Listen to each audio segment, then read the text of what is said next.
Сайн байцгаана уу? Өнөөдрийнхөө бичлэгээр гүзээлцгэнтэй, ванильтай, мөн шоколадтай 3 төрлийн маш гоё амттай сүүтэй шейк хийсэн байгаа.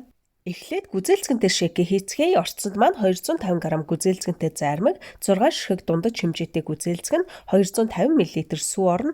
Бүх орц жороод ор мэдээлэл хэсэг давхар оруулсан байгаа. Ороод үзээрэй. Одоо ийм блендер холигч машинд бүх орцуудаа хийгээд ойролцоогоор 15-аас 20 секунд холино. Мөн хөлдөөсөн гүзээлцгэн хэрглэж бас болно.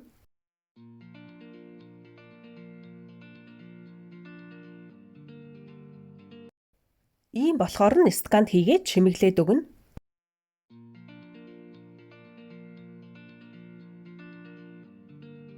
Одоо дээрэс нь бага зэрэг сүүн крем буюу виппинг крем миксердээд шахаад өгнө.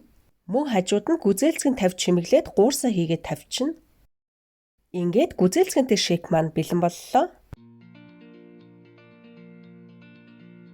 Одоо ванильтай шейкийг хийцгээе. Орцсонд маань 250 г ванильтай зармиг, 250 мл сүү, 4 г ванилийн сахар орно.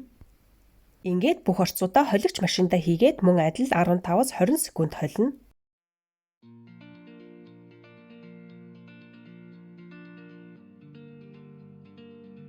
Одоо сканда хийгээд дээрээс нь бага зэрэг сүүн крем шахаад өгнө. Мөн дээрээс нь ийм самраар чимэглээд өгье. Ингээд ванильтай шейк маань бэлэн боллоо.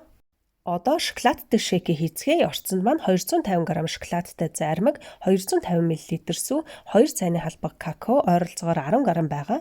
Мөн 4 г ванилийн сахар орно. Эхлээд бүх орцуудаа холиод яг өмнөх дарааллаар хийнэ.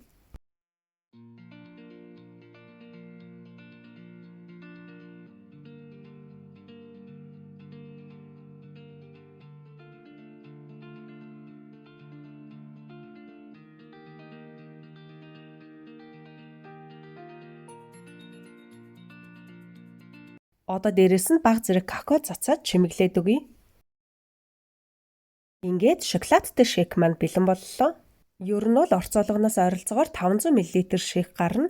Гүзээлцгэнтэй шейк маань гүзээлцгээ хийсэн учраас бага зэрэг их гарсан байгаа. Хэрэг хэрэглэхээс шалтгаалаад орцоо нэмж хасч бас болно. Ингээд 3 төрлийн амттай шейкээ заавал хийж үзээрэй. Хийж үзээд аль нь илүү таалагдсанаа дор комент хэсэгт үлдээгээрэй. Амжилт хүсье. Дараагийн бичлэг хүртэл түр баяртай.